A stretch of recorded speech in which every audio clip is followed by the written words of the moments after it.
এইটার প্রতি সম্মান জানিয়ে বাংলাদেশের আমরা জানি বাংলাদেশের শ্রমিকরা কীভাবে নির্যাতিত।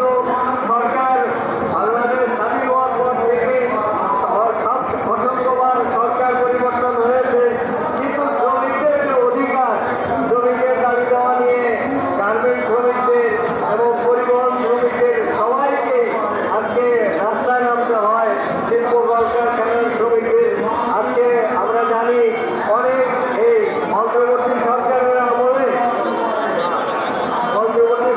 আমলে গরু কলকারখানা বন্ধ হয়ে গেছে, জুট টেক্সটাইল সহ গরু কলকারখানা বন্ধ। সেই কলকারখানা